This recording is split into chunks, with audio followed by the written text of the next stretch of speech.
non-stop Vikings talk. It's Purple Daily on Score North and ScoreNorth.com. Purple Daily, presented by Surly Brewing Company. Yeah, to be honest, a lot of people, all people really care about is wins. Yeah. So at the end of the day, if you don't get any wins, then people gonna be a little harsh on you. Right. So if we start winning, get some dubs, get in the playoffs, get high in the playoffs, maybe reach to the Super Bowl. Yeah. I'm pretty sure people ain't gonna be on them then. I look forward to the year that we can't talk to you in person this week. Oh my God, that'll be a great year. You will. I will be driving you crazy. That year, if you guys get the Vikings, he'll be uncontrollable.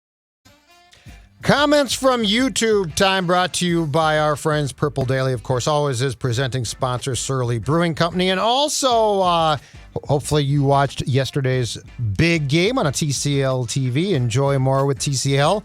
We've gotten plenty of positive feedback from those of you who have invested in TCL TV. We appreciate that.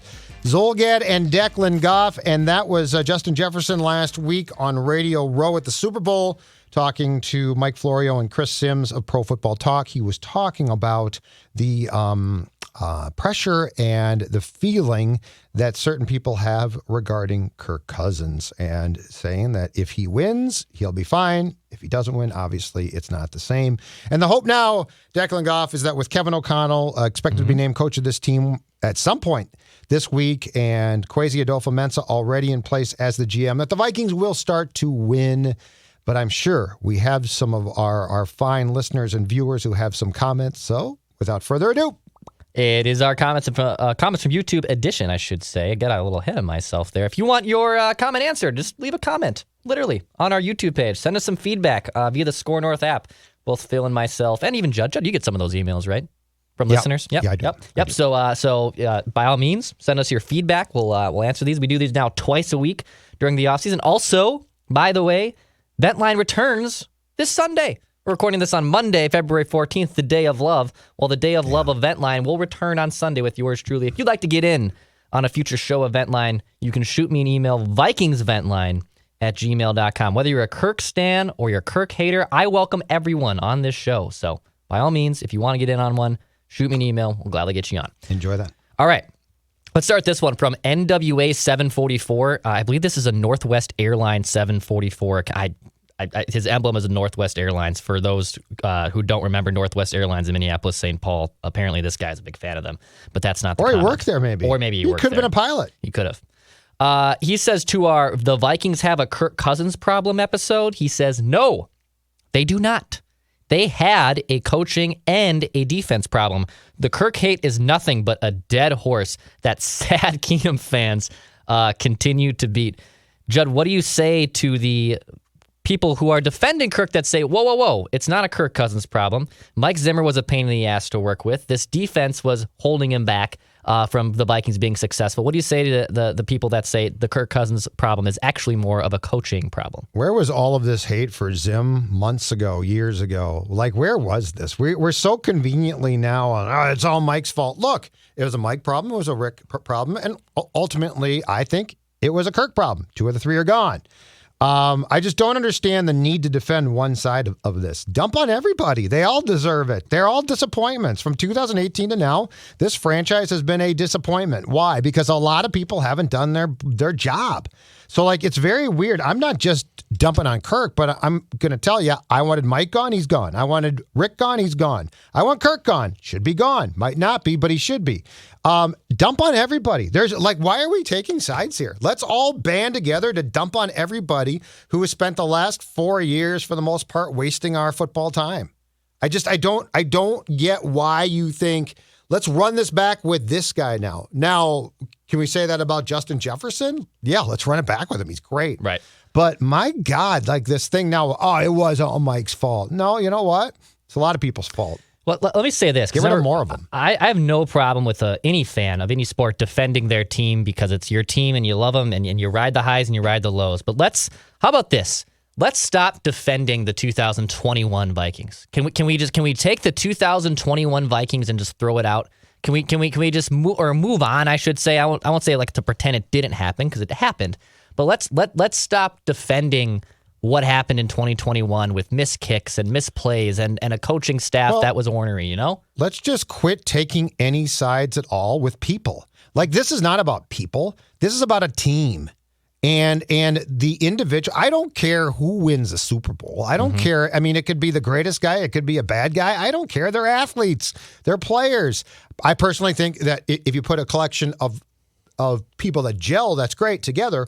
But the reality, what I don't understand is like you've started to clean things up, but now you want to stop at this guy. Why? What's your loyalty? There's no loyalty here. The loyalty is to winning. And since 2018, what the Vikings tried to do failed. People are paying the price. I applaud that. They should, as professional sports. You don't do your job, you get released, traded, or in a coach's case or GM's case, you get fired. Yeah. There's this weird thing to cling. I mean, I'll go back to it. I've talked about this before, and it drives people crazy at times, and I don't care. The Wild's the poster child. Yeah. They're the poster child. I was never like, well, if Mike Yo just gets the right, no, get rid of everybody. Yeah. Clean house. We saw it. And they're better for it. Yeah, but at some point in time, you have seen, we love to say small sample size. You do get that the other side of that coin is large enough sample size to make a decision. Right. We have a large enough sample size with aging people to know that you need to just make changes. It's stop defending, stop acting like these people are your friends. They are people that wear laundry, and you want the best people possible to wear the laundry to succeed. This has nothing to do with anything that they are as people. It's everything to do with how do you get the most. And right now we've seen that there are players on this team who I know you bought their jerseys. I don't care about that either. It might be the day of love, but Judd is fired up today. He's always fired up. I don't like Valentine's Day. And I don't like Valentine's Day. It's a made-up holiday. It's a made-up holiday that he's forced to Actually, I'm not. Dawn doesn't care about it. Oh, that's good. I just don't like it because it's made up. But to wrap up the point of not caring about it, just let's just move on. I'm excited for this new era. I'll read this next comment that I think is also exciting about it. And to your Wild point, without turning this into a Judd's Hockey Show, which you and I can always do, Nino Niederreiter and the Hurricanes were in town. Oh, it's so great to see Nino. I love Nino Niederreiter here too. I thought he was a nice, fun player. I'm not verklempt watching him in another uniform. I'm excited that the Wild are good. I'm excited that the Hurricanes were great. All I care about is my team was better for it. And I'm competing for a Stanley Cup. And I'm not just competing. I am legitimately in the conversation to win that damn trophy. Right. That's what I want the Vikings to do as well. And in the case of in particular, Nino, he didn't eat up a bunch of your cap space. That's the problem with Kirk. If Kirk wants to come back on the cheap, I'd consider that. I would, but too. He's not going to. Sean says Cam Kwesi-Adofo Mensah is signed for 4 years for a cheap contract, meaning he has 2 years. So if the Vikings are not in contention by the end of the second year, he could be gone. It's so unlikely that Cam hitches his career to Cousins, and it's more likely he'll take a chance on someone else, a rookie, Kellen Mond, Mariota, Fitzgerald he lists, and then likely gets him 3 years and a higher ceiling. What do you think of Sean's little trajectory of what he thinks the shelf life could be there on Kwesi-Adofo Mensah? Well, Rick Spielman got a job here as a vice president with the Vikings in 2006. He got the GM job in 2012, and he got fired after 2021.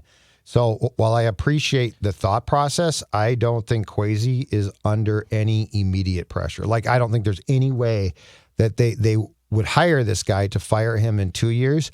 And his contract GM-wise is not that cheap. I think it's okay. So I would disagree. I don't think that there's any, I get his point. And look, I just don't think a guy is going to attach himself to a quarterback who was the previous administration's guy and who failed. Now O'Connell might say, well, I can make that work, but then I would come back with, okay, but how do you make it work financially? Mm-hmm. I do not think Kwesi or O'Connell are going to be fired after 2 years. The only path I can see there, Judd, is if it's in not just on the field bad, because actually I could see the Vikings being, maybe even a below average team, average at best team these next 2 years. as it's constructed right now. Absolutely. They'd have to be a mess behind the scenes. They'd have to be there'd have to be problems in the locker room. There'd have to be some type of external issue outside of their play on the field for them to punt on Adofo Mensah and O'Connell. Mostly Adofo Mensah too. But I mean, he's going to make major changes here. Yes. I guarantee you, post draft, we're going to see the scouting department change. We're going he's going to bring in his people.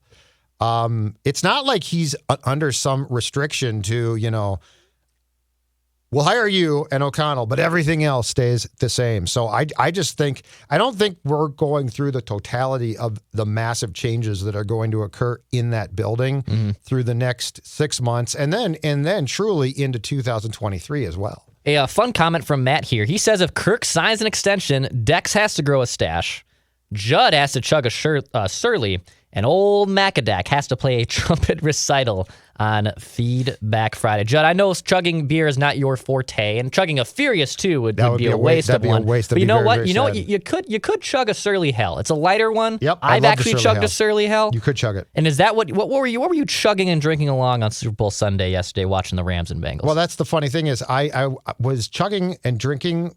Let's just say a variety of beers. Oh, wow. Okay. From our friends at Surly Brewing, because that's right. I went and picked up the first Surly variety pack of 2022 at my liquor store. It is delicious. And let me tell you about one special beer from that group, okay? Okay. The Furious is the quarterback of beers. I totally get that. Yep, QB1. It is what you build your franchise around. But I think I have found what I would consider from this Surly variety pack to be the Justin Jefferson of beers. Oh, wow. Okay. The hyper modern Idaho 7 IPA. Modern. Is delicious. It bridges the tropical citrus divide with notes of melon, pineapple, and tangerine.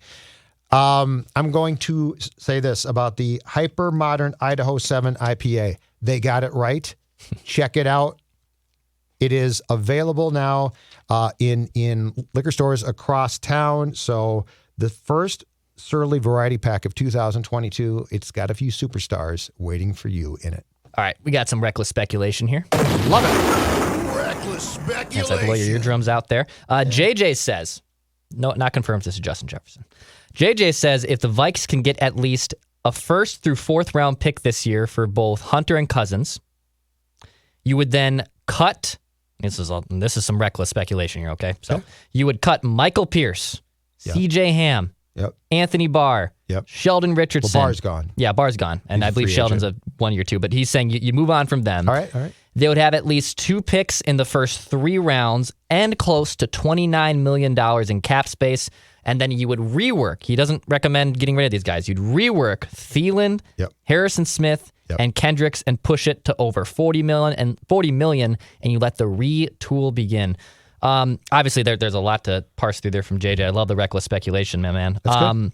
What do you, though, think about having, let's see here, 2 picks in the first 3 rounds of the draft? Do you think that's an obtainable place the Vikings can get if they were to get rid of Kirk Cousins and Danielle Hunter? Absolutely, yeah. Yeah, in fact, I would say this. I think that you can get a first-round pick for Kirk. Not a super high one, but I think that you can get a first-round pick for Kirk. I also think that I would be curious what the Hunter market is. My preference would be to go to him and rework his contract again. Me too. But if you felt like, or I guess more importantly, if he said, 3-4, I really liked Andre Patterson, who's with the Giants now. I don't see myself here. I think that you could get a first round pick. The being hurt back to back makes me question that a little bit. Yeah. The neck problem, now that did not slow him down. It did not look like this past season, but that's a concern. He's coming off, I think he's played now in totality like 6.5 games in the past 2 years. But if I could get a first round pick for Cousins and I could get a first round pick for Hunter, I would give it a ton of thought. I would too. I would give it a ton of thought. And with Kirk, I think it's a great offer. If you can get a first round pick, in fact, I would take a first round pick in 23 to stockpile first round picks to potentially move up to take a quarterback in what's supposedly supposed to be a year from April, a much stronger quarterback class. Assistant GM Judd Zolgad there. He's up. That's what I would consider. I'll let him know. Again, I am not concerned about this team's win-loss record in 2022. Doesn't even occur to me. That's coming from a guy who's in his 50s and knows time is ticking. But you're not going to. But you know what? If I drop dead, that's a problem. Okay. But if you are going to do this right, there is some retooling that has to be done. And the quicker that you realize that and do that, the quicker that you can get on the right track, because this doesn't have to be, as I continue to say, 5 years. It could be 3 years. Another reckless speculation idea here. Reckless speculation. Wayne says, what do you say, Judd? 2nd round pick and a quality starting cornerback for Kirk Cousins to Cleveland. What do you think if you got an established corner? I don't know who that would be on the Browns off the top of my head right now. But let's call it a above average cornerback. I don't know who their cornerbacks are right now. So I don't even know if that's even possible. If it's not Cleveland. But let's say you got a 2nd round pick from a team and they're, quality starting Depends what the 2nd round pick is, but I'd consider it. I'd consider it. And I mean, this team, and I know that this sounds crazy because of the amount of corners that Spielman / Zimmer drafted, but this team needs corners. I mean, Gladney's gone. Cam Dantzler, question mark. Mike Hughes is gone. Patrick Peterson might come back, but he's 32 or something. Yeah. So yeah. If you can get a quality cornerback, I am not going to scoff. But if I get a 2nd round pick, I'd consider that. Again, it depends, I think, a lot on where that pick falls in the draft. But I would not hang up the phone. Reckless speculation. Trade talk. Juicy rumors. Another piece from Isaiah here, who's just, I love the reckless speculation we got in the comments for this week. Great lifestyle. Isaiah says, if you're the Vikings, the floor for a Cousins trade is a 3rd this year and a 3rd next year with a condition to get it to a 1st. I like that. The Carson Wentz thing. It's the Carson Wentz trade. Yep. Should they try to trade Kirk to a team who wants to win now and get a young QB who needs a change of scenery? He lists Drew Lock, Daniel Jones, Tua Tagovailoa, and get a 2nd or 3rd round pick and let said quarterback compete with Mond to see how things go at quarterback for the following year. What do you think about Isaiah's lovely piece of if I could get a pair of 3rd round picks that has a playing time clause attached to Kirk that possibly jacks that 2023 3rd rounder to a 1st rounder, I am in. I'm in so quick it'll make your head spin. Because Kirk doesn't get hurt and he's durable. Yes, I love that. That's I would juicy, probably make it I would try and personally, but he did say floor. So I would like it to be a 2022 2nd round pick, 2023 3rd round pick, and the 3rd round pick kicks up to a 1st round pick or a 2nd round pick based on playing time and like touchdowns or something. But I love that. Yes. I would say to try to answer the question of the floor, let's just call it a top 50 pick. Because then, it's a 2nd round pick. There's 32 picks in the 1st round. So then you're about midway through the 2nd round. How about a floor of a top 50 pick? I think whether that's the 50th overall draft pick, I think that could be the floor of what after that, I would need like other compensation to make it worth my while. I like the Wentz thought though. Yeah. I like that Wentz clause. The conditional Bringing clause, it up, to be honest, is a great idea. Could be a good. I mean, Carson there. Wentz triggered a 1st round pick, and according to reports that we saw on Sunday, is going to be let go. Yeah. I love that thought. All right, another one here from Jeff. One more piece of reckless speculation. I need to fire the sound there. I can't. This is great, folks. Reckless speculation. You people are coming with fastballs today, and I love that. Jeff says, Declan, Mackey, and Judd, how would you feel about a straight-up trade? Kirk Cousins for Kyler Murray. Apparently, Murray isn't happy with the Cardinals. You think they'd go for that if you take on some of Cousins' contract? I think a straight-up trade for Kyler Murray. Let me tell you right now, I would never dismiss that trade. I'm doing it right now. In fact, I'm taking that trade right now.